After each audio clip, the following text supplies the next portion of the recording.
Welcome to this week's episode of Safe Room, your weekly source for horror gaming discussions and proudly part of Bloody Disgusting's Bloody FM podcast network. I'm your host, Jay Krieger. And I'm the other one, Neil Bolt.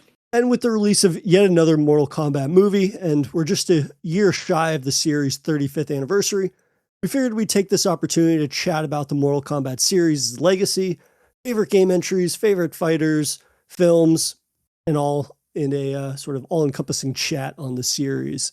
Neil, what was sort of like your introduction to the Mortal Kombat series? Because, we all came to it at different points and different entries. So for you, like, what was your initial introduction? It was the arcades. Yeah, it was the first time I actually got to play it properly, like, especially as the console version, when they did come, sort of like, it was hard to get hold of them when you're underage.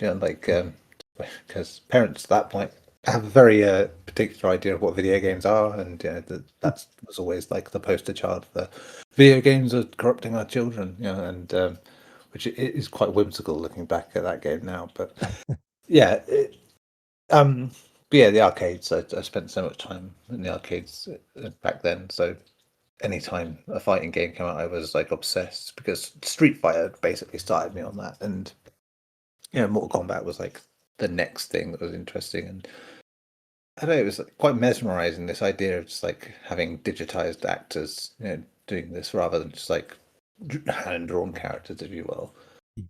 And yeah, I mean, there was that novelty, and then obviously the novelty of the violence and the gore, which again was just another one of those perfect timing things for my age, which would have been, 11, 12, so at that point. So yeah, and so it's always going to stand out. Games like that always do, I think, because if you play them in arcades, they feel unique and special because they're on their own thing with nothing else. There's games I'm really fond of in my history of playing games that probably aren't that good, just because they're arcade games. Like, simple as that. But yeah, it was. I think having played it at the local arcade a few times, it's like, I think we went on holiday like a few years later after the console version had come out, and I played a bit of that, renting it and stuff. But obviously the arcade version ran and looked a lot better. And yeah, of course it was cheaper then, and we were on holiday, and my grandparents were fairly generous with giving us some coins to go play it. So God, yeah, we spent a lot of money fighting each other on Mortal Kombat. Yeah, I grew up in the era where at the time it was already out on console. So like I went to a buddy's house, and they had not only Mortal Kombat 1, but they had 2 and 3 also on their Super Nintendo. So I was probably about 7, and it was probably played that in about 98 or 99 probably at that point. And so like I had seen more Street Fighter actually for myself firsthand. Like, I went to an arcade, and it didn't really register much outside of like, oh, this is a game where you can fight another person. But like, as soon as I went to my buddy's house and he had Mortal Kombat, at that age, it was really just the gore and the blood and everything that really kind of like captivated me. And I was like, oh shit, this is like the version of what I've seen previously that was presenting it in a way that I know would definitely piss my parents off if they saw it, kind of like what you were alluding to a little bit there. But it was this kind of thing where that was probably one of my first introductions to the notion of like M-rated games and M-rated content and whatnot. But I think even more than that, like, I thought the characters just looked awesome, like compared to what I'd seen with Street Fighter, even before, I saw my first fatality or whatever. It just was the character designs. I absolutely loved them. I thought, not only are ninjas awesome, but, getting to see the presentation of them, like you had talked about, using live actors and whatnot instead of the sort of like traditional pixel sprites and things like that, just like presenting it in a new way, and then getting to kind of like delve into the series more and more, and probably annoying my friend with me refusing to leave their house after a while because I just wanted to play more Mortal Kombat, and getting to try all these new characters, and upgrading from MK to MK2 and getting new characters. You got like Baraka, which of course became a favorite of mine, and then MK3, and like the more that the roster expanded, my sort of like interest in that world just grew and grew. And I think for me, like that was what ultimately separated MK from, Street Fighter or some other series. It's just like this insane roster of characters. Like this is all being said with full acknowledgement that I'm trash at fighting games, but I still enjoy them because you get to explore these weirdos in this weird universe, but you get to see these awesome, super hyper violent sort of like specials and abilities that they have, which just kind of like made me an MK fan for life from such a young age. Yeah, but it's under that. I think, especially compared to something like Street Fighter, even though there wasn't like an explicit story in the earlier games, it felt more like there was something behind it. Hmm. Um, I certainly think that the film, the original film, being doing a good job at that, kind of helped, like compared Hmm. to Street Fighter. So yeah, that made a big difference as well, in terms of defining the characters and who are the favorites and who aren't the favorites. But yeah, I mean, I just remember so much about like the playground talk of Reptile and trying to find Reptile and all these different Hmm. secrets you could find, like stuff that obviously these days would just be ruined before the game even came out, sort of thing, by like 100 YouTube videos, which is not me honestly despairing at the world today in that sense. It's just you can't replicate that unfortunately anymore because of the way technology has moved on. But yeah, it was just, it felt special, and we talked about games from the 90s like that a few times, where it's just like there's something very hands-on about like having to dig into these things yourself without like the internet really giving you anything Hmm. to go on. Yeah, well, that was also my first sort of like education in fighting games, in that, a lot of the time I wasn't utilizing forums and I wasn't sort of like in on the basics of it. I didn't have a copy of it at home. I, barely had internet that worked, let alone let me sort of like spend hours and hours on forums as I can do now if I so choose to do so. So it was like when I would go over to play at my buddy's house, all of a sudden he starts doing these crazy moves. And it's like sometimes he'd let me know how to do them, but more often than not, it's like, oh, well, these are moves that I know, and that gives me the upper hand. And so it really became this type of thing of like not only navigating him being a dick as he chose to be, but sometimes it was also just like this education in fighting games being more than just like a series of button mashing. The notion you can string together these combos outside of high and low, heavy and light, but also just like learning the fundamentals of like those basic special moves, right? Because at the end of the day, for some of those earlier fighting games, specifically Mortal Kombat, I feel like it was a series of combos that, from the button pressing side of things, like they didn't deviate too much from a general sort of pool of moves like down, back, up, right, whatever have you. Yeah, So that in and of itself, again, kind of just like taught me the importance of mastering characters and finding their strengths and things like that, which now sounds so novel and obvious, but for your first sort of introduction to the world of fighting games, for me was quite important. yeah. I mean, it's one of those as well where once that roster did expand with the sequels, and it was exciting as well just to see all these new characters in a way that Mm. again, I think it's the age thing, and also like you said, just ninjas and things like that, and some of the cool monstrous characters.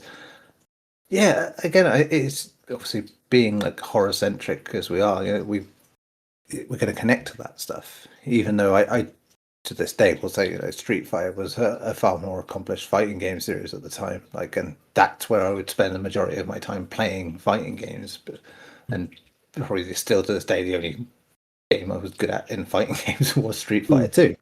Like, but yeah, Mortal Kombat kept me on the hook, so to speak, because it had all this stuff, and it felt like it's in much the same way that the early Resident Evil was like.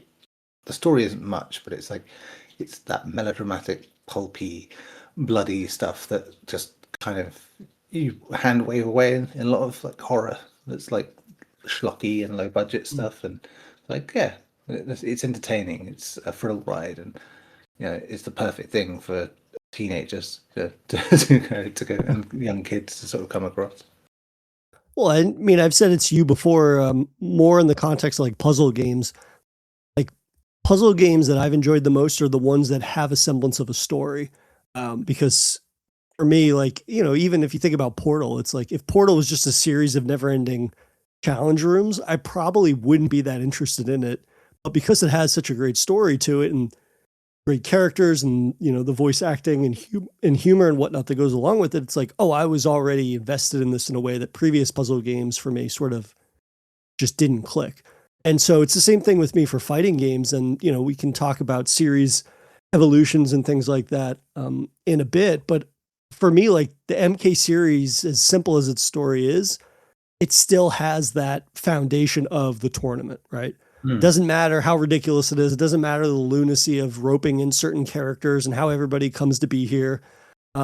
It's more just the fact that like there's even a reason why that they are all here. And sure, I'm sure at some point Street Fighter has a story that delves into all those things, but like for me from the outset, just this notion of it's going to be some type of tournament that's fighting for various reasons, whether it's to save the world, whether it's personal gain, like there's a reason behind why this is happening. And I think for me, Hmm. that's like, I don't know. It gives it a bit more weight in terms of like why you're doing these things, which even if at the end of the day, like the cutscene that you get or whatever, if you beat the game for a specific character, like later down the line, isn't the most rewarding thing you've ever seen.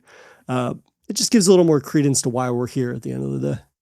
Yeah, no, I think it's one of the few franchises that manages to have a great excuse to have other characters from outside the game come in as well, Mm. because the whole thing of just like you're selected for this tournament because you're a champion of whatever side, and so why not have a Freddy Krueger or a Kratos or a Predator or Homelander? They're all going to be fine in this game because it's sure, why not? Like it's great, and like it's to be fair as well, they've done really well over the years in like this since the 2011 sort of reboot era of doing this, like adding like the perfect characters like for Mm. this franchise.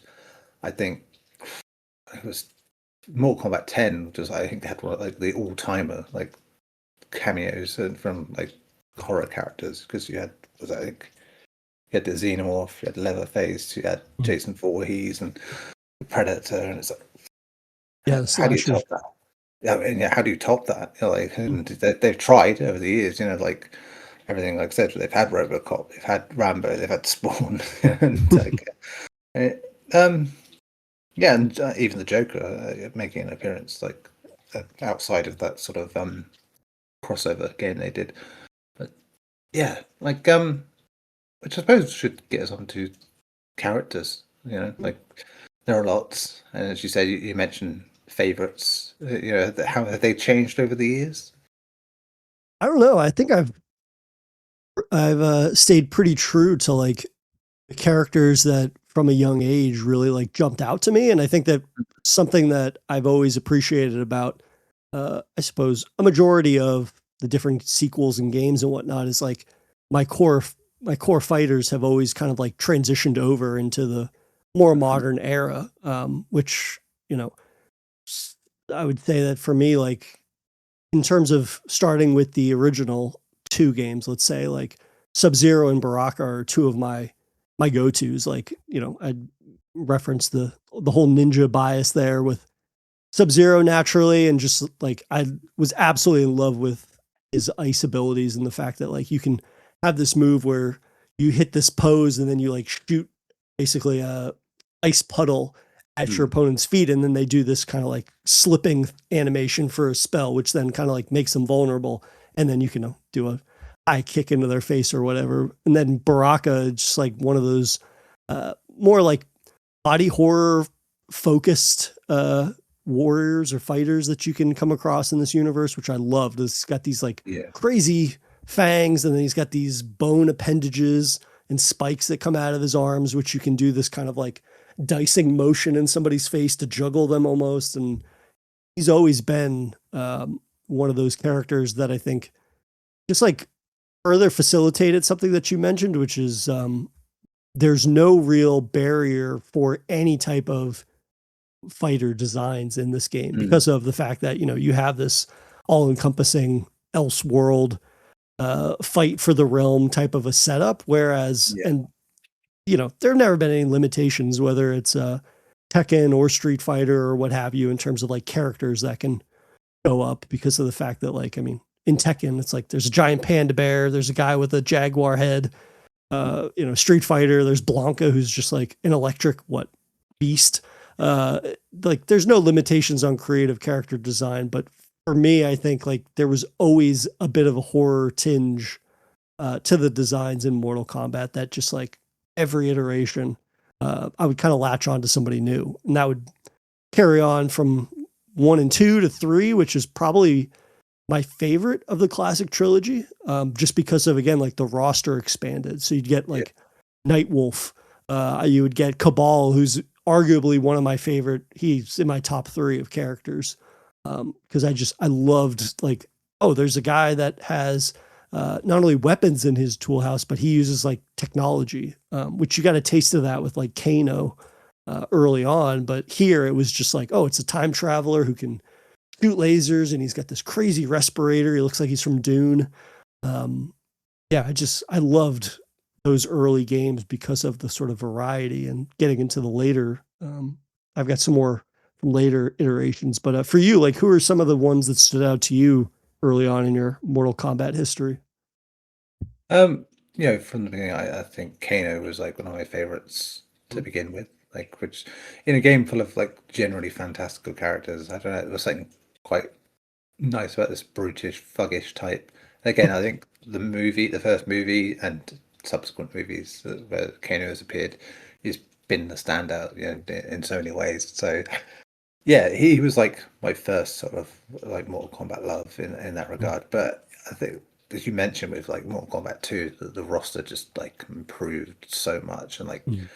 like Baraka was, again, like you, I really was fond of using, but it's Kung Lao, for me in that game. Yeah. I fucking love Kung Lao, like my favorite fighting game characters in any game. So I don't know, it's just something about that hat, like having like a razor hat. Again, I think that comes down to like my love of Predator 2, and where he uses like the razor disc thing. It just, I don't know, it is cool. He's just consistently a good character, and again, another one who's been done quite well when he appeared in the 2021 film. Like, Mm. one of the best characters, two of the best characters in that film are Kano and Kung Lao. But yeah, so yeah, again, all the early ones, like those two were like my favorites. I don't. Beyond that, it started getting a bit like, okay, there's a much of a muchness for me. Like, all the sort of spin-offs and offshoots of like different characters and styles. Like Sindel's always like been memorable, like as a character design, like in the games. But again, one of those that is quite boring outside of that, like in any other sort of media. Um, I don't know. I mean, when they've tried to do different villains over the years, like the villains have been like typical. Like Shang Tsung's always like great, like in terms of like as a villain, but he always feels secondary because there's always someone else. Like, it seems like, who's outdoing him. But I do just like that sort of sneaky sort of thing. Like, that is just like the master manipulator underneath like the big bad. And again, just another one of those who I'm fonder of because of film representation, I Mm. think. Yeah, I was having played like this last week or two, like some of the newer games again.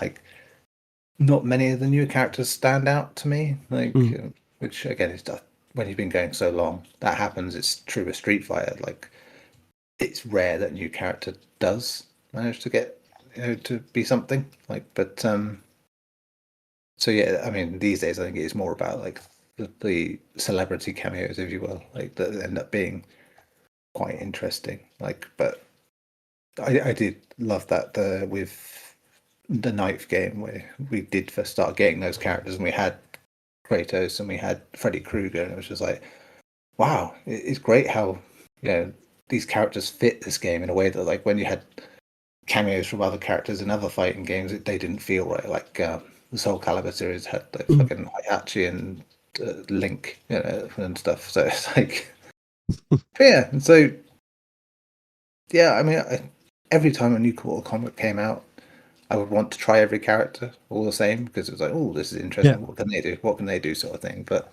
yeah, I was like, especially in those days, like you'd get used to using a certain character and their Mm. moveset, and that would almost become your favorite by default. And then outside forces will probably help solidify that.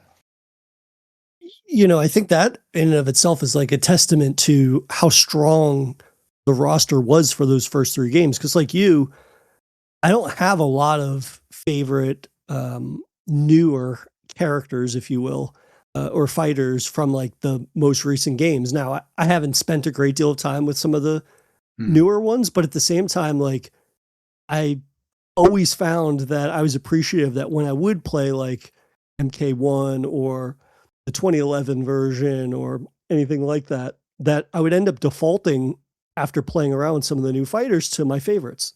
I would Hmm. come back and then I would dive back into like Cyrax or I would, one of my favorite characters, Domain from the 2011 version, which my entire suite and I in college would play, was I would play like Ermac, right? He was just Yeah. one of my go-to favorites. He's basically like a necromancer. Like I just absolutely loved that for the most part, I could always default to characters that I'd played as, the decade and decade plus prior. And they were still just as viable.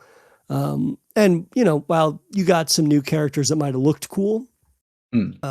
in particular, like when MK10 came around, like Farah and Tor, which was essentially like the master blaster of that game.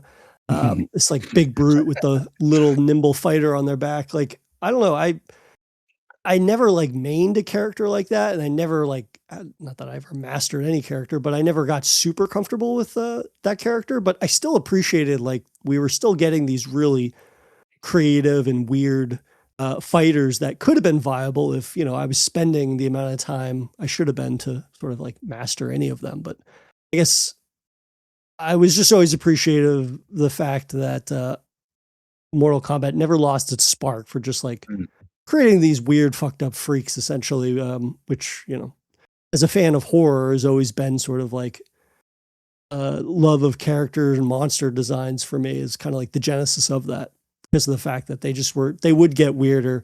Nothing was too wild. Nothing was too out of bounds. And I always appreciated that about Mortal Kombat, I guess, at the end of the day. Cause yeah, like I said, that core, whatever, 20 fighters from the first three games was, their reason. Yeah. Yeah. And the weird thing is, though, despite that, like the games I probably like most have come later. It's just, I think, just because they've honed the fighting and done better things with the franchise since. But yeah, it wouldn't be at that level if you didn't have that existing bunch of characters. I think what's been quite interesting, especially with Mortal Kombat One, obviously with the second attempt at a reboot, is where they start changing things up a bit. Like where Liu Kang is basically like the taking on the Raiden role and jumbling things up because of the events at the end of the previous game. But again, it was a great game to make me appreciate Kung Lao because like the Mm, dynamics different. Like he's all buddy buddy with like a mortal Raiden in that game, and it's like some of the opening stuff in that game's story is just about those two. I was like, yes, this is great. It was nice to have like a fresh take on characters mm, I like, and that's been something I've really appreciated. I think in this sort of post 2011 sort of era, where they've started to focus more and more on the story to the point where I think Mortal Kombat 10, 11, and 1 have all had stories that, in fairness, pretty much outstrip anything you could do in the movies because they just do this seamless stuff of like, yeah, here's some stuff, loads of nonsense in between. It's great. It sets the stage, and generally, especially with 11, the story is mm, great. Like, mm. like for not just great for a fighting game. It's like it's perfect for a Mortal Kombat game. And like, there's just all this drama and stuff like that, and I think that's was probably one of the most disappointing things of how like the film reboot in 2021 was that you just had this story that just felt, "Oh, why are we doing all this? It's like this is nothing. You've got a game out there putting this to shame. It's like it's horrible that happens to happen." But like one of my favorites outside of that though, was probably Deadly Alliance, which was Hmm. the first game that was like a proper console Mortal Kombat, not an arcade game. Like that, I think again, just because it was a new era of like hanging around with different people in a post-school environment, Mhm. like and like playing like fighting games again and stuff like that. It was it was when I got back into Mortal Kombat again. I think having sort of fallen out of it by then and not really being into fighting games for a while. So yeah, that's up there as well. But Well, yeah, in keeping it with Deadly Alliance for a second, like I didn't have a lot of experience with Mortal Kombat games from that era, yeah, outside of one in particular that I'll bring up in a minute. But Deadly Alliance though was the one that, if I'm not mistaken, it introduced multiple fight styles, did it not? mm, And like not only just hand to hand fight styles and different abilities, but also like weapons, which again like ushered in this new era of Mortal Kombat that again like it took what was already so strong in terms of like a variety of interesting characters with different backgrounds of varying supernatural abilities, but then they introduced like new mechanics to it that whether it worked for everybody or not were like pretty impactful in terms of the direction that MK would take for the next. yeah, yeah. I mean, having the weaponry be part of the sort of gameplay of that game really did just shake things up nicely, and being able to switch between the styles like that. Yeah, it felt like learning a fighting game Mm, all over again. Like mm, because I don't know. I suppose stuff like Street Fighter was very nuanced, and same with Virtua Fighter and things like that. But yeah, this felt like a different system that worked for everybody. Like it was a casual way of getting the idea of like multiple fight styles across and mm. making it very. I mean, that's the thing about the Mortal Kombat franchise as a whole. Is like it's a very accessible series. Like in terms of like what it does. I mean, it's still bloody hard. Like, but like as I found, like revisiting the older games this week, it's like they are punishing. Like even on the lower difficulties, like this feels rigged almost like at times like that.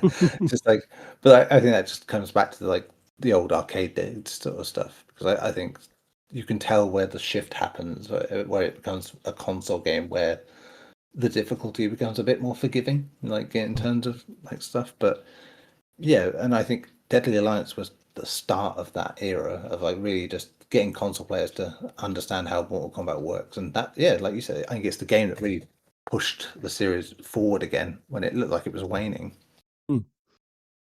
Yeah, I didn't as I said, didn't play a great deal of games from that MK games from that era, shortly after like Deadly Alliance or Deception, but I did play one that I think is maybe not like one of the most beloved, but the reason that I loved it was that it included um, so many aspects that were featured in Deadly Alliance all in one package. And really, I to this day I regret trading in my copy at EB for whatever was coming out that week. But like Mhm. Mortal Kombat Armageddon is by far one of my favorite Mortal Kombat games, and I don't know if that's regarded especially well. It probably isn't, but I think that for me, like what I loved about that game was the fact that it featured like the largest roster in Mortal Kombat history, even to this day. Yeah, It had like 60 plus characters, I think, and all of them had this multiple fight styles that included the weapons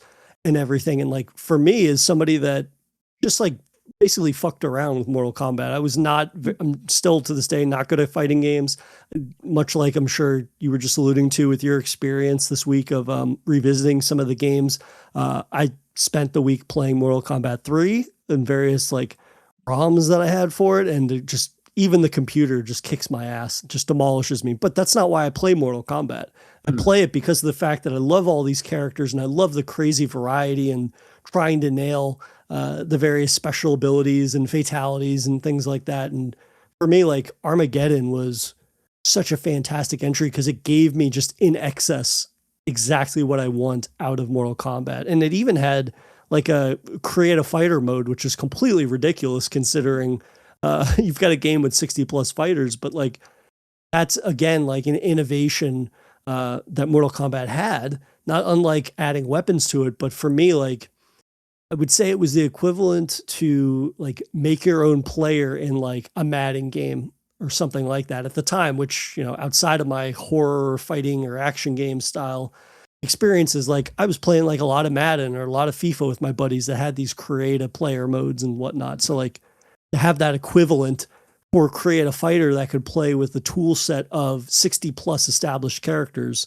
again was just like one of those features that kind of like shook up my Mortal Kombat experience, if you will, which I absolutely loved. And there was even like a single player sort of a mode. I think it was, what was it called? It was called Conquest, which was similar to like the Shaolin Monks co-op game Yeah. that came out, I think a few years prior to Armageddon. But like, again, just like including new modes within the context of a world and sort of a gameplay style that I was just really in love with. Like the more variety, the better in terms of that. And so like, yeah, Armageddon for me still reigns as one of my favorite entries.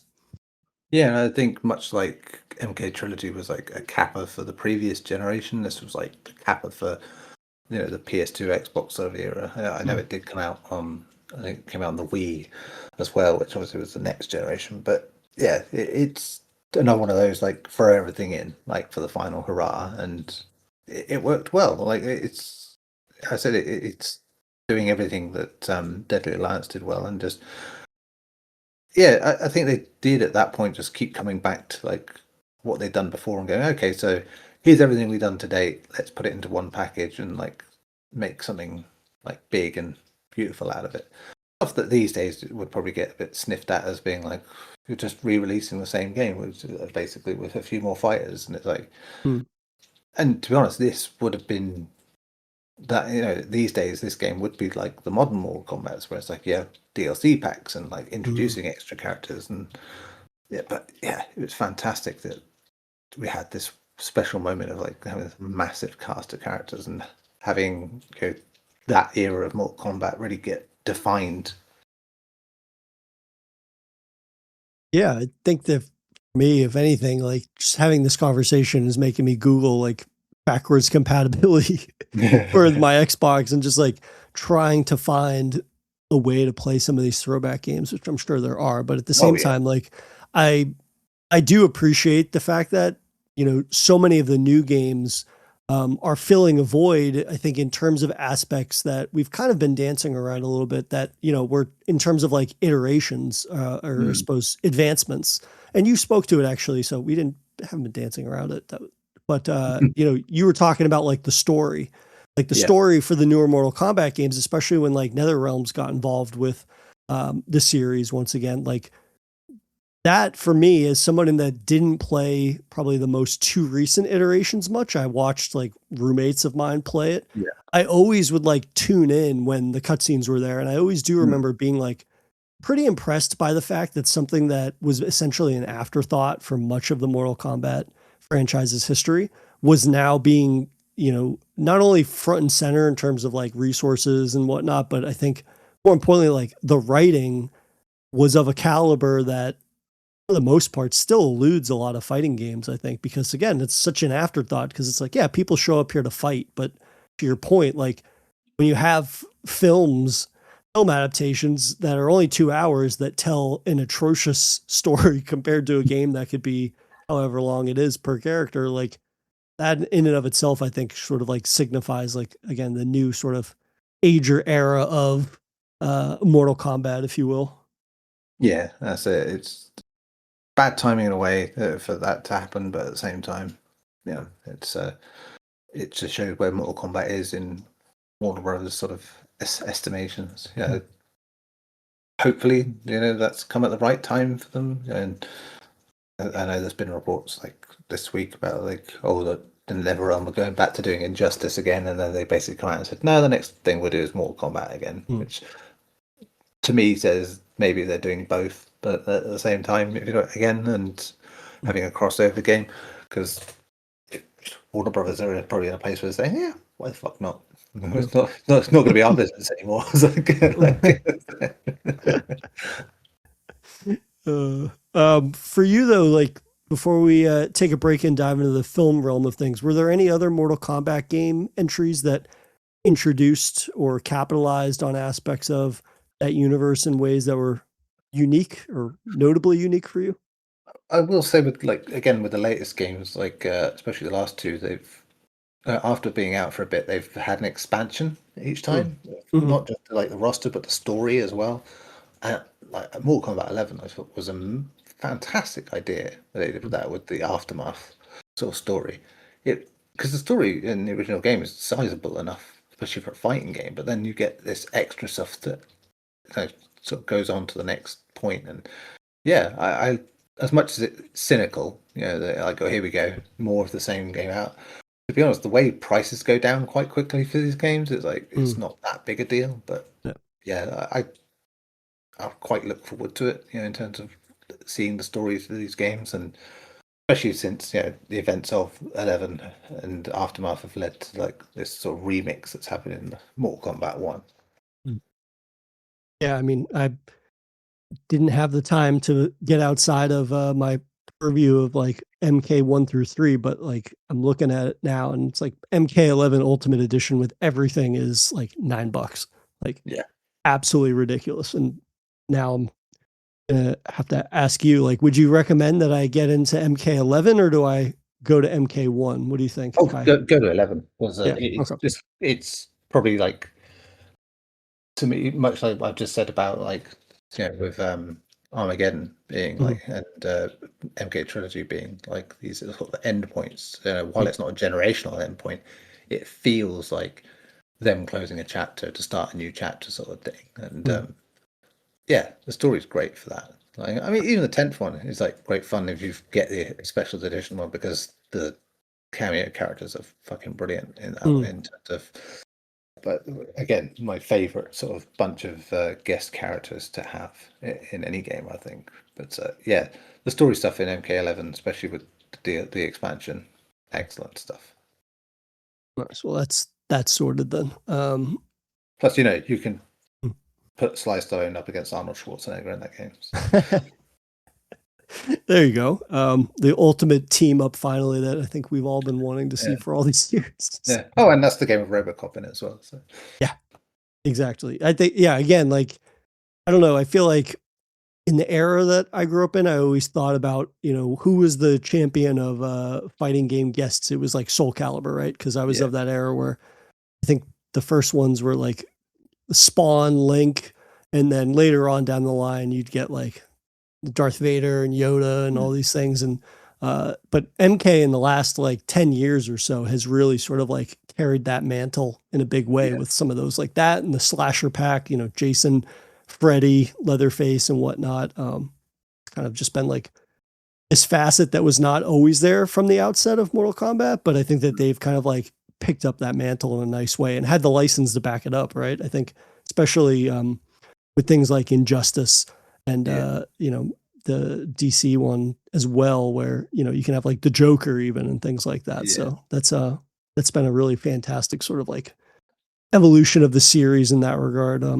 So yeah, I yeah. think for me also like I guess the only other entry that I would want to give props to that again kind of just like built upon the foundation of the MK universe was Shaolin Monks because that presented a co-op experience that I think was just like really unique, really out of left field. It probably gave most people a lot of pause when they announced that, but at the same time, it presented this kind of like world in a new facet for a way that was just like really enjoyable and kind of like opened up the idea of what was possible in a fighting game Mm. in a way that I just really, really appreciated and enjoyed. And if anything, probably a result of like how expensive video games are these days to just like make, but like it was an example of taking a risk that at the end of the day, I don't know if it ended up being all that viable at the end of the day, but Mm.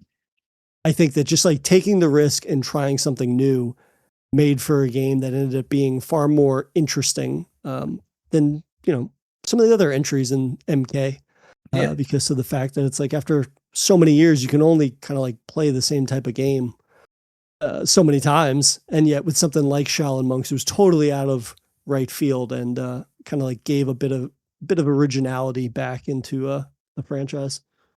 Yeah, it's nice. There's little asides they've done over the years, even the Injustice series as well, I think, which Mm. paved a lot of the way for what modern Mortal Kombat is. Like it's been good for them. I think something that's maybe been lost with a lot of developers in modern times is trying to make something new and being afraid to sort of just iterate because Mm. of the way live service especially has sort of taken up things like that, which even has happened with NetherRealm as well. But Mm. they did have many years of like tweaking the formula, and considering how many Mortal Kombat games there are to say Street Fighter games, officially, like spin-offs that they have, it's quite staggering. Like they've Mm. been quite relentless and really been going at it for all this time, and coming back strong again and again and again. Mm.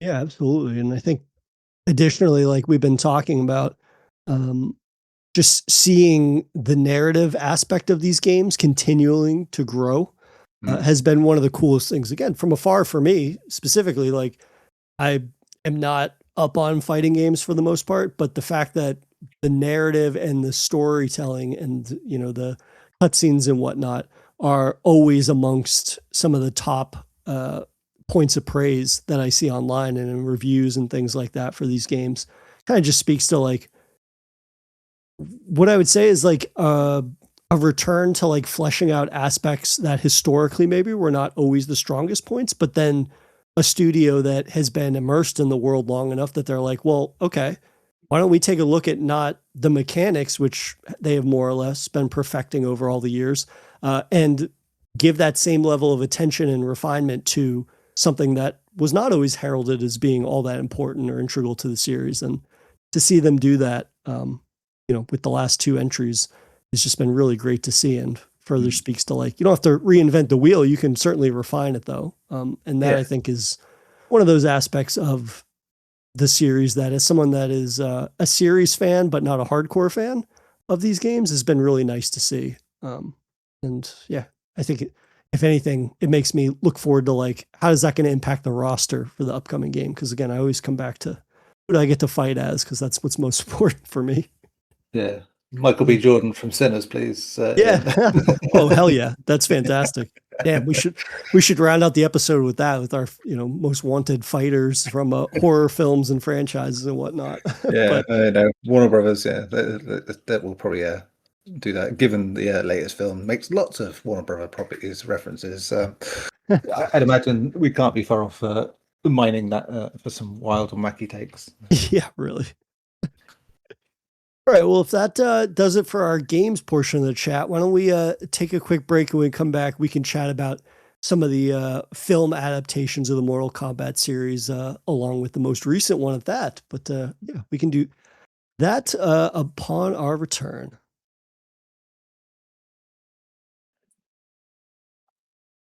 And we are back from our break, and we're going to dive into the film adaptations now of the Mortal Kombat series. I think, Neil, I will kick it to you first in terms of like, I don't know, series highs or middling entries, because I came to the Mortal Kombat films far too late, I think, for anyone to really, really value my opinion in that regard, especially with the first film, which I know is quite beloved. But for you, like, how do you generally regard the film adaptations of Mortal Kombat? Well, before Christoph Gans's Silent Hill, I think Mortal Kombat by Paul W.S. Anderson was held up as being like a good game, good game adaptation like that, Mm. especially with the direct contrast of the Street Fighter movie being, and obviously the Mario Brothers thing around those 90s as well, being so bad by definition. Yeah, I think it's because it embraced the silliness of it, the gory, silly, low rentness of it. I mean, the CG in that first film was just aged horribly. Mm. Like, it wasn't great to begin with because obviously 90s CG was this awkward fumbling mix, unless your name was Steven Spielberg. You tended not to have great stuff in there.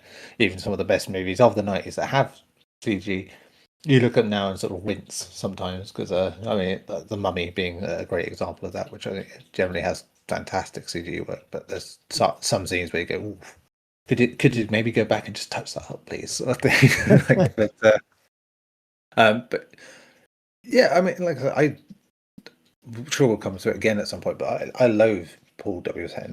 Anderson's work on Resident Evil anyway. But and I think he's basically coasted on Event Horizon for his entire career at this point. But this he does like a decent job.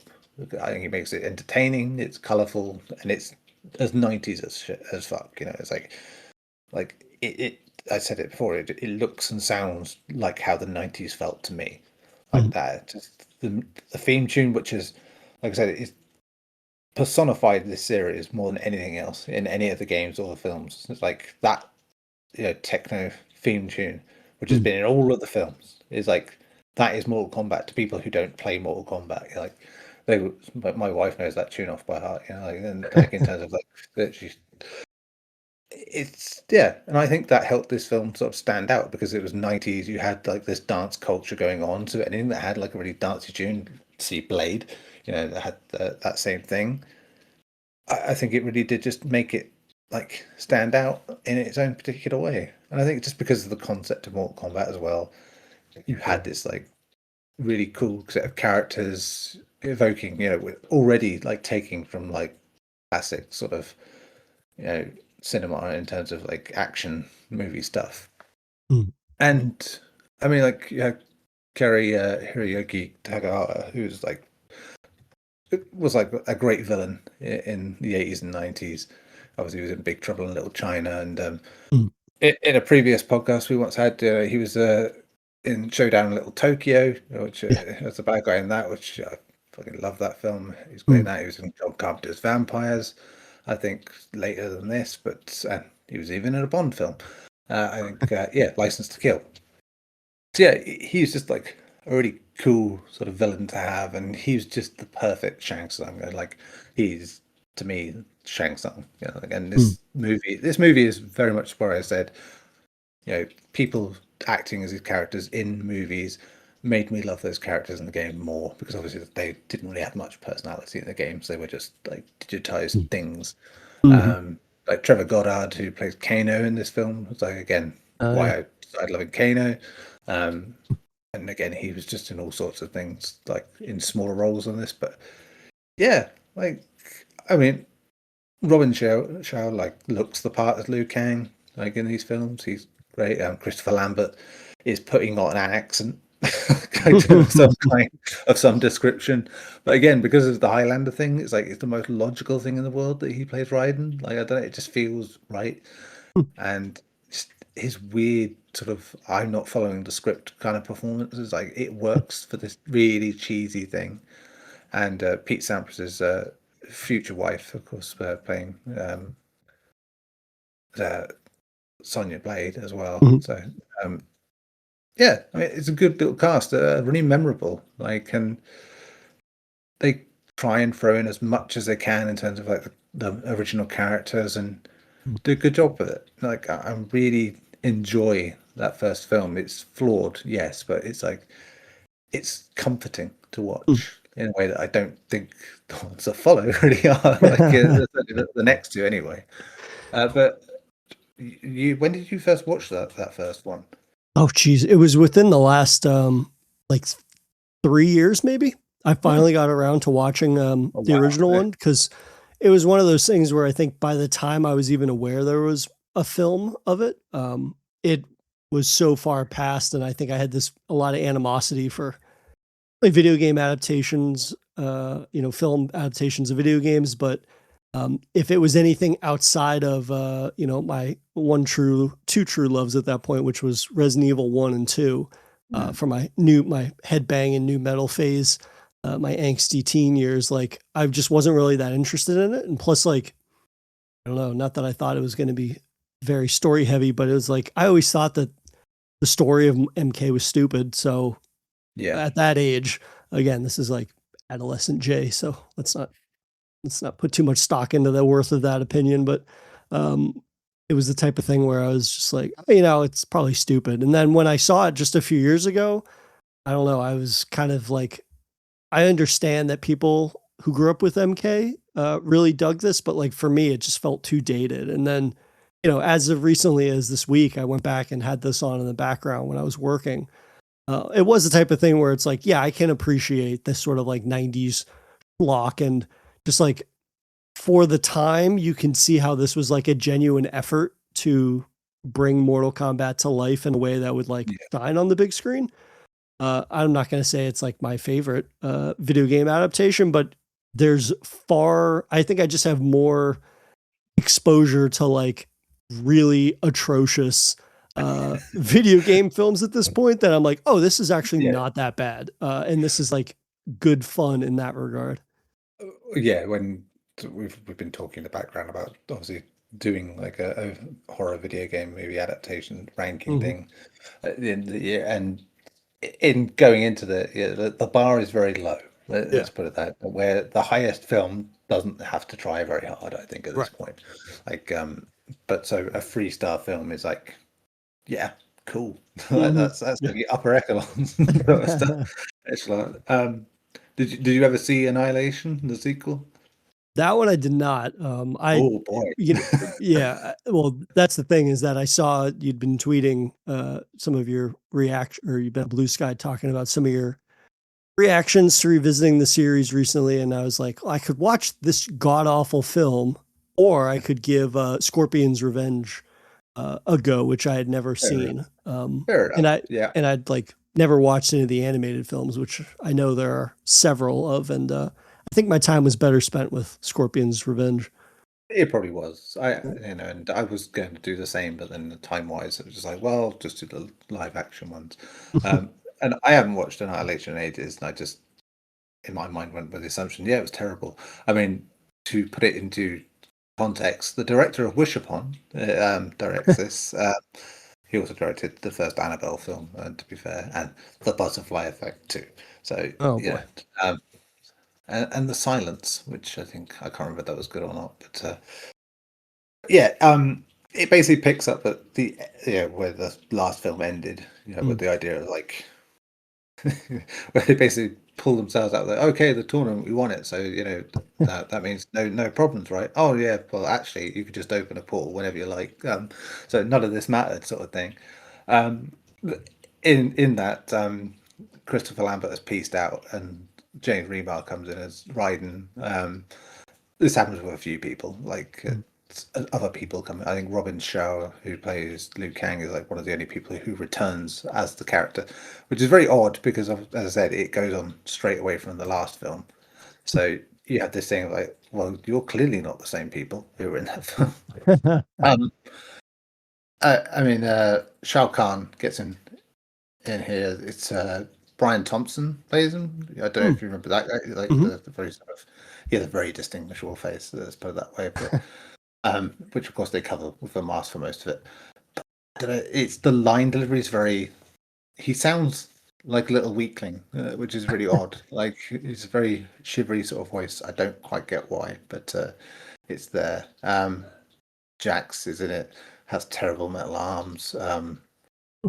It, it it's weirdly something the new one does, which is like just trying to shove as many characters in as possible, like Mm. even if it's just for a bit. Like so they really just dump all these characters in. Baraka turns up in this, for instance, and but again not for much. And yeah, it's none of it's fun. Like Mm. it's like obviously Shang Tsung doesn't even really return properly either because of being defeated at the end of the last film. Mm. You just have none of those great actors that were ready for the roles.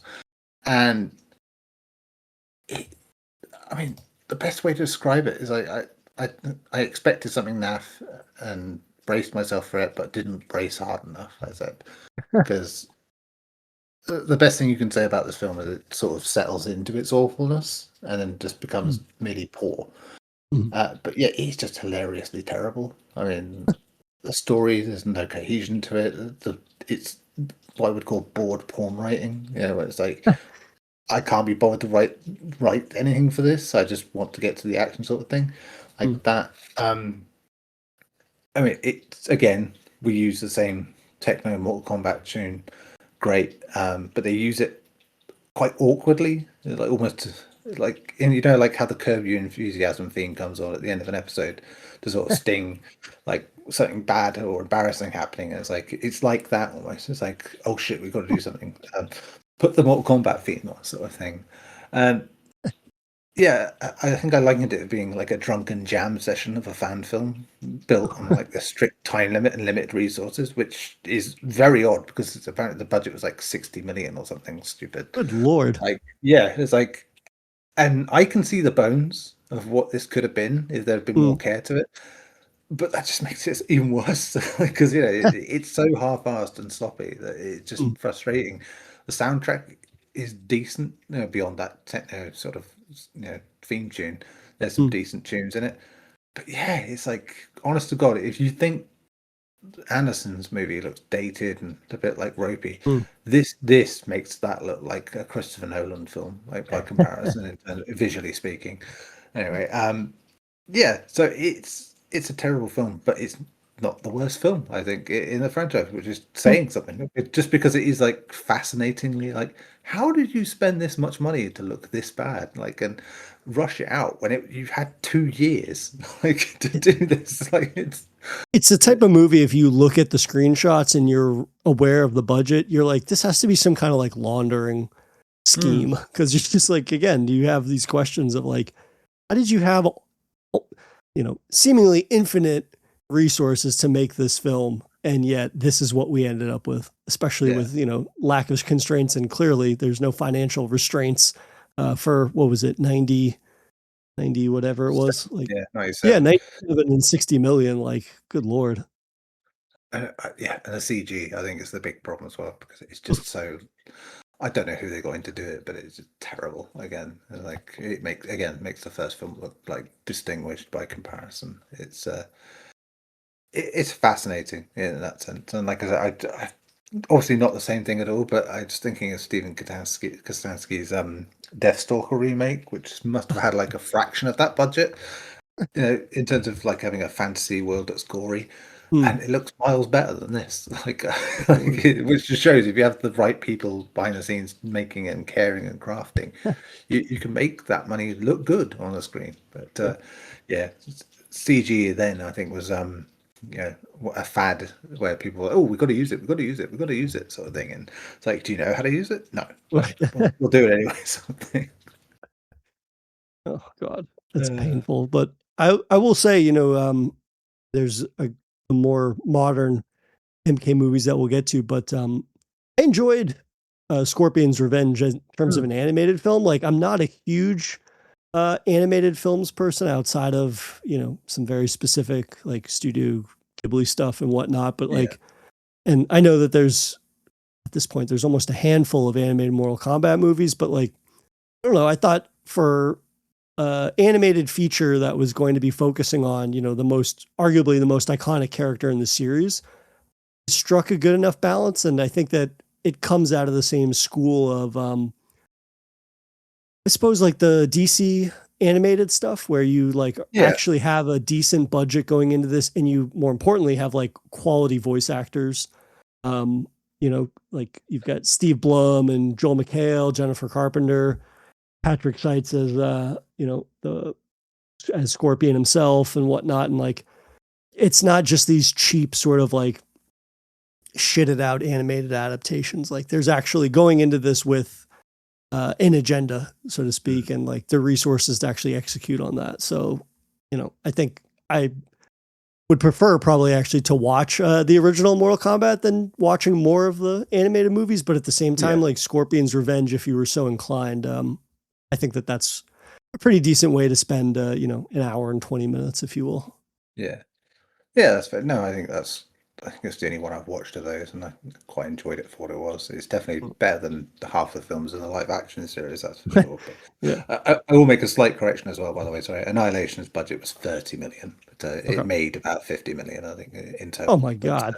yeah, but yeah, given that was 1997, that's still pretty bloody Mm, high. yeah. But Even at halves, that does not look like a $30 million film. no, that's it. So sorry about that. But yeah, like, I think there's been 4 animated films now. So Mhm. yeah, Warner Brothers have been quite smart with that sort of animated Mm. thing going on with those films. So yeah, I quite like that one. I didn't rewatch that one this time though. What about the 2021 reboot? Have you seen that one? Yeah, so I had seen that one, and that was a film that obviously was one of those home releases because of the fact that it came out during the pandemic. So Mhm. it was in theaters, but at the same time, it was released simultaneously at home on HBO. And I think that sort of situation probably influenced my feelings on that movie because while at the time I remember just being thankful to watch a brand new film at home Yeah, comfortably and safely, um, and I really sort of remembered enjoying like the kills and whatnot. Of course, the like brutality of it all. yeah. I did rewatch bits and pieces of it this week, and yeah, it's pretty terrible as far as reboots go. It is. It has it. I think suffers from the mortal sin of a film such as this, where not only is there no tournament, which we'll get into, which is completely south of what the entire premise of Mortal Kombat is, but worse than all, like they give us a new fighter that is essentially like our vehicle to explore the world of Mortal Kombat. Hmm. And it's akin to like the Marvel issue that I've had with villains in Marvel films for the most part, where it's typically like a carbon copy of whoever the hero is. Like I think about Yeah, like Ant-Man.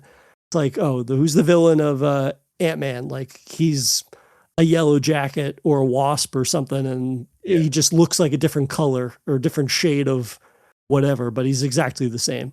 But here it's like, yeah, the hero is an MMA fighter, and his special ability is that he basically gets like a hardened shell or something like that, and is completely fucking forgettable. Does not have one cool scene in the entire movie. Worse is when he speaks, which everybody should assume for a film such as this. Um, and it just ends up being this like thing that it has parts of it that like look the part, but in execution at almost every turn, like just shows like a fundamental misunderstanding of like Mortal Kombat, but also what makes Mortal Kombat so cool, which is, you know, actually utilizing the characters and their uniqueness to a degree that's memorable, which this film Mm. does not do outside of, you know, one or two fatalities, if you will. Yeah, I mean, this came out like the year after Mortal Kombat 11, and as I Mm, was saying, the story in that was like such a big step up that that made this worse to sort of go into, knowing that a film would condense its story into a shorter time frame, mm, and then doing that thing, as we said, of like adding a character in who, yeah, is the audience proxy. I get it. It's the most checklisty stuff going with this film, and there's a big part of me that looks at it and goes, because of the pandemic, it's like, there's a version of this film that was probably going to be there that might have had a bit more tournament stuff in it. Maybe, given the context of the second film, left a bit more cliffhangery, because the second film just like does not fuck around. It's like, yep, here we are, tournament. That's it. And like here, it's like teasing the whole time. Like, oh no, it's a tournament blue balls movie. It's mm, constantly going, oh, we're gonna have a tournament. Ah, but we're gonna stop you. Ah, we're gonna stop you. We're gonna stop you. It's just one long movie about not having a tournament, and that is it. Uh, so many uninteresting characters. 2 hour tease for an entire film that's coming after, which did eventually, thank God, because that really would have. But in that second film coming, this becomes redundant because, like, honest to God, like Lewis Town's character is Cole Young. Oh yeah, he's involved in the next film, but it's kind of like how 28 Years Later was to Bone Temple, where Alfie Williams was in it less, like, mm, and wasn't really the protagonist. But the difference here is like, well, no, you built the whole idea of the first film on him being this new protagonist. It's like the second film almost feels like it's trying to avoid that, like, and mm. trying to avoid anything that has to do with this in that sense. And great, but I mean, there are high points. but it's. I mean, I did say that they did a good remix of the old theme song, Mhm. but this time I listened to the whole credits, and oh my god, it's like it's dubstep. Like at the end, and it turns into a dubstep song, and I was like, oh no, actually no, you've ruined that. Like that's quite terrible. But going back to what we were talking about characters earlier, Kano and Kung Lao, two of my favorite MK characters, and both easily the best characters in this film by far.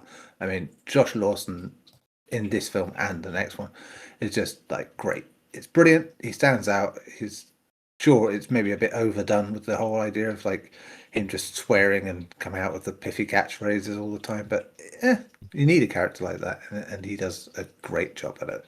And yeah, Lu Lin, who is Liu Kang in this film, I mean, gets the short end of the stick, I think, in terms Mm. of like what happens with his character. But yeah, he was a standout, and probably the character I like the most in terms of like being like the video game character in what I like about it. Mhm. Um, there's some really horrendous underuse of people in this film. I mean, Hiroyuki Sanada, I mean, who Mm. plays Scorpion, I mean, he's relegated to not being Scorpion. They got him in there to do a role for prestige and say, oh well, Mm. here's the guy from he was in that John Wick film, he was in that Avengers film, he was in that Wolverine film, he was in that in Ring and stuff. But yeah, we'll have him in a Scorpion, but actually we'll get Cole Young to be Scorpion, basically. But yeah, worse than that is Joe Taslim, Mm. who we are big fans of. We've Yeah. mentioned it on other podcasts. The Night Comes for Us. He Mm. is, and the Raid. He's fantastic in that. He's a great fighter. So why don't we get to see him do it much? Yeah. And why does he just get nothing in this film? Like it's just, I mean, for Sub-Zero as well, it's just a terrible character run. Like, How do you not do justice to one of your two most iconic characters is just yeah, completely beyond me. I mean that. I think about it now. It's kind of a through line with all of these films, the mainline Mm. ones. Like Sub-Zero and Scorpion really don't get treated like the poster boys they're supposed to be. I mean, Right. like they are like the big name, the big people on the poster. It's like, but and yeah, their story kind of drives everything, but they just get nothing like Mm. that. And it's just, and they resolve this story in this, between them, like in this film, and yet they bring it up again in the next one, like in a different way. And it's like, well, why? It's like you already Right. had your beef squashed. Like, leave it. That doesn't need to be dealt with. Oh man, yeah. I mean, this is the film I like the least. Mm. Um, I'm not got a problem with swearing in films at all. I love that, but God, it's just the f bombs of this film are just ugh, they're just too much for the sake of just almost like they know they can't have as much blood and gore as they wanted, so they're like, oh Mm. well, we'll keep the rating up by having swearing, like that. And I mean, in both these films, I think they're 15 rated over here. So again, it's like a bit of a head scratcher, but I get it. You want more people to come and see your movie. Um, yeah, I mean, it's too many bad ideas, I Yeah. think, and like I said, the fact that there is a sequel that wipes out pretty much anything that was interesting about this film. Mm. Yeah, yeah, it's a bit of a pain. Yeah, and further to your point, like over here, the HBO one, I believe, is the first R-rated of the live action movies because the original two, I think, they were PG-13. Yeah, they're pretty And soft. yeah, they're pretty soft, and yet the original films are more, or the original film, I shouldn't put that in plurals. Yeah. The original film is more enjoyable as a PG-13 film than Mhm. this 2021 reboot is as an R-rated movie. Like, so that just further shows, like, oh, that R rating went to the exact wrong places. It Yeah. should have went towards some more Yeah. memorable fight scenes and just more of them. Like, I will say, as I said a little bit ago, like, there's a couple of kills in the 2021 film that I didn't think were terrible, but that's in between almost 2 hours of just Mhm. garbage. So it's like, yeah, the build up to all of that is just not worth it whatsoever. But I am interested to hear a little bit more about the Mortal Kombat 2 film that you just Mm. saw this past weekend because you said that is a continuation from this most recent reboot, and I know that you enjoyed it much more. Not that that's saying much than the most previous Mortal Kombat film. So, how does the sequel sort of evolve on that past film and do it in a way that is somewhat entertaining? Well, I think it embraces more what, in much the same way like Annihilation goes for a certain tone after the first film, in that it's like fight, fight, fight, fight, fight, character, fight, character, fight, character, and just goes with that constantly throughout the film. This is basically that same idea, but done better, like that. Also, both of those films like throw in like a character, an established character, just like being snuffed out to sort of sell the stakes, sort of thing of it, and like really making Mortal Kombat stick. Well, at least till like the end. But yeah, I mean, the big thing here is like they stop. Obviously, there's Tan being the lead. You know, as Cole Young, he's still in it, as I said, but he's nowhere near. He's literally just like shows up in certain scenes, says something, has a fight, and that's it. But Carl Oh, I'm Urban, sold. yeah, I mean, Carl Urban. To be fair, it's a good fight in the Hmm. context of the story as well. Like, but Carl Urban coming in as Johnny Cage, like I know there was like a lot before the film came out about is he really the right person? Like, and you know he's playing washed up former action star Johnny Cage. You know they even do they redo the whole New Line presents sort of thing, like for an old movie of his, like and him taking all these bad guys on and stuff like that, and then which cuts out into showing that it's on a TV screen and he's at a fan convention thing where nobody's coming to his table and he's like washed up. Basically, that's the idea. But he's been chosen to be this thing because he used to be a good fighter, like that. And yeah, he's funny. Like we need that. Like I said with Kano in the first film, you need a character that is just gonna come up with some quips and things. And yes, most of the jokes are like based on Warner Brothers properties and like comparing. Like I think at one point the character sort of refers to Quan Chi as being looking like Voldemort's ballsack, for instance, and stuff like that. But yeah, you get loads of stuff like that. Um, Even Carl Urban even does a Lord of the Rings gag, which is funny, given that it's Carl Urban. But yeah, no, I mean, this is it. The new characters really help this. Like the established cast, not so much. Liu Kang, Liu Lin, it's Liu Kang is not really worthwhile in this one. He's got his story. He kind of dips out at the end at one point, and Hmm. like, what I don't know why. Like, it's a bit of an odd one, but we'll get into that with the story.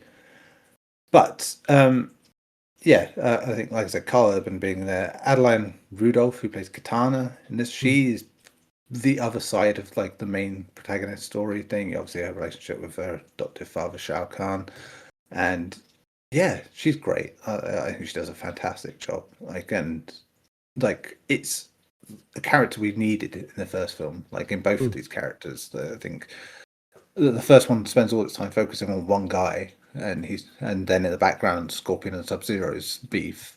But here it's like very much about like Johnny Cage's problems and Katana's problems, and then all the Shao Kahn's sort of like general sort of swaggering about. But yeah, I mean this the cast coming back like Jessica McNamee who plays Sonya again, just kind of there as an exposition machine. Josh Lawson returns as Kano. You know, given the events at the end of the other film, you might be saying, "How?" It's like, well, Mortal Kombat. Um, but yeah, once he comes back, he's right back on form in terms of like the gags and being funny. And there's especially when he and Carl Urban sort of share the screen, it's Hmm. great fun. Um, yeah, I mean, there's a good relationship between the whole Katana and Jade thing as well. They bring up Quan Chi is a bit of a background guy. Shang Tsung, I mean, I didn't really like him in the first film. He just felt a bit boring compared to Hmm. second one. But yeah, I mean, he's just not there. Same with Raiden, to be fair, as well. Just boring. I mean, Joe Taslim gets to come back as Bihan, not Sub Zero. Um, Hmm. and apart from like a fun little character nod thing, again, more wasted here than he was in the first one. Jesus. Yeah, it's just um what I did actually quite like, Martin Ford, who plays Shao Kahn, Mm, he feels like a menace, like a proper brutal guy. Like, I mean, he's been like a bit part guy in all sorts of like actiony films, mhm, it seems. But yeah, I think he's definitely the best sort of on-screen villain we've had. Like, mm, there's like kind of whole opening bit of a flashback going to like when Katana's father went up against Shao Kahn in like a battle for their realm, sort of thing. And it is brutal stuff, and it really mm, just sells quite how nasty he is. And like I said, he gets a few chances in this film to really just sort of show off how brutal he is. Yeah, I mean, Sindel comes up into it as well, and like again, I mean, in Annihilation, the actress who played her there was terrible, but here it's like she just doesn't get much time to do anything. mm, Baraka turns up in this one as well. Again, a really funny sort of thing. The fight between him and Johnny Cage, and like the interactions, and yeah, like that. I mean, the mouth thing with that in terms of creating the mm, Baraka mouth is a bit weird, but it works. Yeah, I mean, there's the thing. It's a film that's got at least one genuinely shocking moment. I think, like I said, mm, just in terms of how it sets stakes, like, and really mhm, does help that. Got, like I said, Katana, best of the protagonist. Shao Kahn, better than the Shang Tsung in this version of it. And it's essentially the first film with all the correct plot choices. And I mean, my main issue is the shocking moment I mentioned is kind of rendered meaningless by what's teased at the end, like mm, that. I know that's Mortal Kombat's whole bag at this point, where it's like, yeah, people can die and people can, and people can lose, but there's always an out, sort of thing. Um, and I'm, as much as we sort of gone on about Cole Young and like how it was a terrible choice for a protagonist, I'm still annoyed that they've kind of chickened out of it here, like mm, and continuing him. Like it was what you went through the whole thing of having that arc with him in the first film, and it's like here it's like you're not going to bother. So it's like, what was that? Um, mm, as I said, other characters still wasted. Joe Taslim still wasted. And while a lot of reviews I saw said, oh, there's more fatalities this time, I still felt quite shortchanged outside of mm, like one of them being really brutal. Some of them just felt like, yeah, not too much like that. And yeah, as much as some of the sort of Warner Brother IP name drops are funny, it's like generally they are quite lame. Like it's mm, very obvious. I mean, there's a general sort of sense of this film where I'm looking at it and going, I see where you've got all this stuff from with your plot and your sets and things like that. You're basically just, I don't know, it feels sometimes like this movie was made from bits of their other properties. Like mm, Shao Kahn's throne room, like really does just look like they've stolen it out of Game of Thrones. Like it's not even like it's not deliberate. Like, and there's just little plot things about certain characters as well, like that, where they just feels like, oh well, this film does this or this series does this that we have, so why not? We'll have that. Um, yeah. I mean, Kung Lao again, another character that returns, but really doesn't get to return much as well. That was the other thing. But the main thing, it has a tournament. It's central to the plot. They get there within about 20 minutes of the film starting. Like once they set up Johnny Cage, once they set up the katana thing, done. Like that, we're in. And yeah, it's a much better use of 110 minutes than the first film. I think for me, my main takeaway from this and just like my experience with the first film, and it just sounds like these movies are far too busy.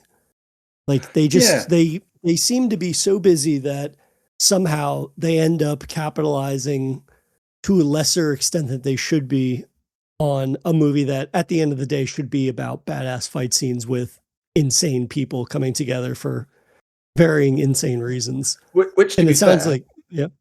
Which, to be fair, it is pretty much like fight, fight, fight, fight, fight. Like there's Mhm, constant bunch of fights and some really good fights as well. But yeah, it's still with that, it's trying to stuff all it, or like you were saying, all the stuff in it on top of it. mhm. I almost think like, my take on the games has always been I appreciate the biggest roster imaginable because at the end of the day, it's I'm going to be spending however much time I want with the game, and I'm going to be, trying out various characters for varying lengths of time. But like when you have a 2 hour film, maybe they just need to reduce the roster a hair so they can have more of that central focus. Hmm. I mean, it's one of those things Yeah. where, like I said, it just sounds too busy because for each one of those characters, you have to spend some time establishing who they are, motivations, and whatnot. But I guess at least it sounds like they do right by that core tenet of a Mortal Kombat film, which should be the fighting. It sounds like it's an improvement somewhat, at least on the previous one. Yeah, like I said, it's just those bits in between where it kind of starts to feel a bit like this bit's from this Warner Brothers property and this bit's from that one, like, Mm. and a very heavy waft of like that Marvel sort of cinema stuff of trying to set up stuff, and again for the second film, like teasing, using this whole film to tease another thing, like, which I get it. Yeah, you're confident, know you've got a sequel booked in straight away, like that there'll be a third one, no doubt about it. Well, I say no doubt about it. Depends what the new owners of Warner Brothers think at that point, Mm. but yeah, it's like it feels like a gimme at this point, and yeah, like the only annoying thing about that is how it kind of redefines aspects of the story in this one. Where it's Mm. like, well, it's like you made me care about this and this and this, but it's like now you're telling me this doesn't matter and that doesn't matter. Like Mm. as much as I should have expected it. Like, and I did kind of go through the rest of the film when certain things happen, going, kind of feel like this is going to be reversed or that's going to change, or like there's always something with these films, Mm. especially when sequels have to be made. I guess for you, like in the inevitable sequel that we're going to get, what would you like to see in terms of whether it's fighters, whether it's aspects that you still felt like the sequel didn't necessarily deliver on? Like, what would you want out of an MK3? Um, well, there's a whole plot line of like Liu Kang and wanting to get Kung Lao back, sort of thing, which, like I said, but that doesn't get resolved. Mm. He basically, Liu Kang at one point in the film, I kid you not, just like in the middle of everything goes on, actually, I don't need to win this fight. I need to go off and do this now, and just fucks off like that. He just fucks off, and that's it. Like, and Mm. so obviously, again, setting up for another film, which is fine, and Right. they better pay that off now because like you set that much up. I think they killed off the whole Scorpion Sub-Zero plot in this one. They didn't Mm. need to go back to it anyway, but obviously they wanted to have those characters back in it. Um, I again, I will say with both of these films, it's like it irks me that a Japanese man and supposedly Chinese man conversing their own languages until they have to say catchphrases, like, and then it's in English, like that. It's just like the "get over here" thing is like doesn't make sense that they would say it in English at all. Like, Yeah. just but yeah, I get it. You have to, sort of thing. But then maybe don't spend all your time like having them in subtitled Japanese and Chinese beforehand, sort of thing. So yeah, maybe leave them to the side next time. Like, I mean, they really kind of dig in to try and get them to come back in this one. So we don't need it. And I mean, at this point, we've killed off certain characters and resurrected others. I don't know. There's obviously plenty of characters still to come because, as you said, the roster is bloody huge at this point. So maybe they'll go for something in the newer stuff. Maybe copy something of what we did got with Mortal Kombat 11 and Mortal Kombat 1 in terms of like resetting the universe. Certainly, that's the most modern movie sort of appealing thing to do. It's like, oh well, Mm. we can keep this going and refresh things. I would have Carl Urban back in a heartbeat to this Mm. franchise, absolutely, and Adeline Rudolph as Katana. I mean, they're great, and yeah, again, bring back Josh Lawson as Kano because yeah, he's just consistently one of the most entertaining things about these things. Um, yeah, I mean, it's all about who's the next big bad. I mean, the Shang Tsung they've got isn't great, so I don't really know what you do with them at this point. Like, you kind of have to set them up again. It's like, I don't know. It's like it feels like we're going to do some wrangling and probably end up sort of bringing back people who shouldn't be brought back because you can, sort of thing. Mm. That's just the way of it. But yeah, As long as we get the core cast, especially the newer characters in this one, we move further away from what that first film did. I think we'll be all right. I mean, I will Mm. take a 3-star movie again, like that's just brainless, good fun that makes you chuckle and has some good fights. Yeah, Yeah, I feel like that's really all you can hope for when you go into a movie like this. You know what I mean? Like this is the type of this is the type of film franchise that has more, I guess you could say, more misses than hits. And so when you get something like this, that's just 3-star fun, if you will, that's about the best outcome you could get. So it's like, yeah, I definitely want to see the sequel. I don't know if I need to see it in the theater, but at the same time, like if they keep making these sort of, middling sequels, but at the same time, I'm attracted to the roster for varying yeah, reasons. Like, oh, okay, cool. So right then and there, that's the type of thing where it's like, yeah, I could be sold on something like that just based off of this, that, or the other person are going to be in there. So I guess yeah, at the end of the day, it's a good problem to have. yeah. I mean, there's a couple of cameos in this where you're like, why are you here? Yeah, like beyond just like ticking a box. I mean, the one of your favorites appears, and Mm. I don't know why. Like, I really don't, other than to introduce another character. That's it. Like that's the only reason. It's just really odd. But yeah, I get it. There's lots of characters, and you want to bring more in. But yeah.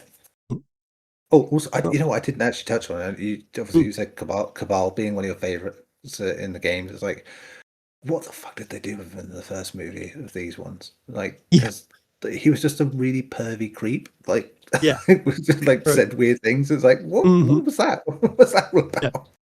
just an awful depiction of one of my favorite characters. And it's Oh, funny because like talking about him being this like weird pervy guy, when I was rewatching the original film early on, like Kano basically has a line that is alluding to what he would do with yeah, Sonya Blade if she basically if he gets her alone in a room, and it immediately gets shut down. And I was like, oh wow, that's pretty progressive for a '90s action film where yeah, we have plenty of examples of the complete opposite, types of dialogue involving women and yeah. whatnot. Dude, So that was fair. to Yeah. be fair, when Paul Anderson gets his women protagonist, he's happy to stick up for them. So can't give Yeah, them anything else there. well, So.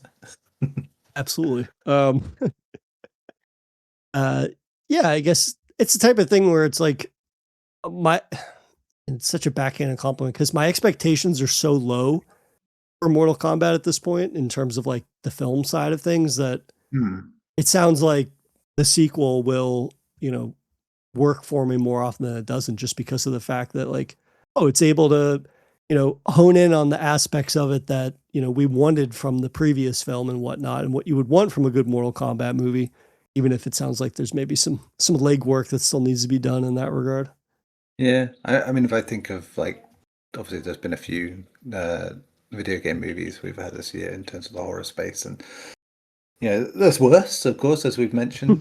But I think Iron Lung for what it did in terms of creativity, and on the budget and like what it did with very minimal stuff. I think I respect that more. Again, both of these over to I like 3-star films, which is not Mhm. bad at all. It's great, but I just feel like they're 3-star films for very different reasons. Like this is very much like a I'm glad I saw this at the cinema. It was a big, loud, dumb time, and it made me laugh. Mhm. So, and occasionally it was shockingly gory, but just you know, CGI blood, not quite as fun as practical blood. Mhm. Well, that was a huge issue with the previous film too. Was like the digital the CGI blood, like that Yeah, from that opening scene, like the fight choreography. That was, I think, one of the most maddening things early on with the previous film was that like the fight choreography I did not think was that bad. However, it felt like it was undercut every step of the way with mm. CGI blood that like was just so blatant and obvious that you were just like, okay, so the majority of this fight is just like being undone. You might as well save yourself the time and had shitty, shitty fight choreography to go along with all this Yeah, shitty CGI blood. Like it was, yeah, that was maddening. Yeah, I mean, there's some rickety bits in the sequel, but Mhm. generally the fights are more creative. Like they make use of the spaces, and they incorporate a few things like from the games as well in terms of like using the environment as well. So, which Mhm. is, I mean, especially again there's one fight which I still think is like a standout where like it just really showcases like the absurd cruelty of like everything that can be done in an actual Mortal Kombat fight, like and Mhm. yeah, and in humiliating your opponent in Mhm. yeah. So yeah, that's when it's the best, when it is being just like a Mortal Kombat movie, like in every sense of the word. It's less good when it's trying to be Avengers, like Mhm. this sort of stuff.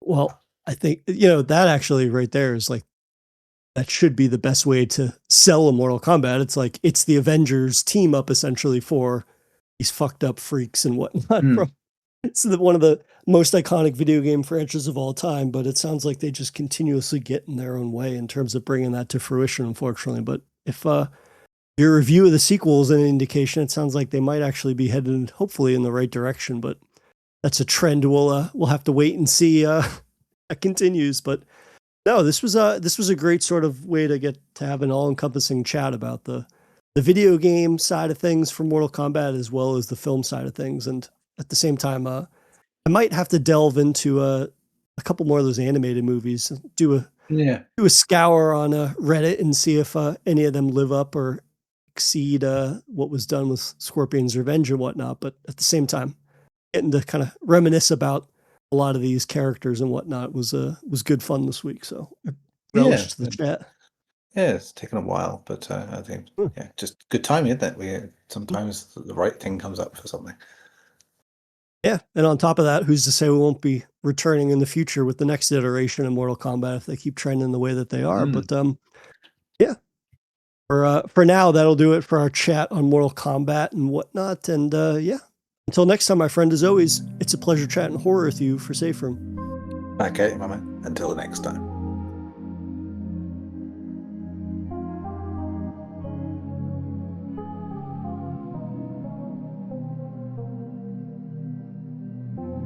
Thank you for listening to this week's main feed episode of Safe Room. If you've enjoyed our horrifying discussions, please take a moment to rate and review the show on your preferred podcast platform, as this helps us immensely in ensuring that the show continues to grow.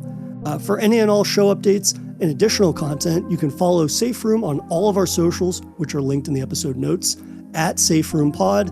And finally, you can send any and all emails to saferoompod@gmail.com. Thank you again for listening, and we'll see you guys next time.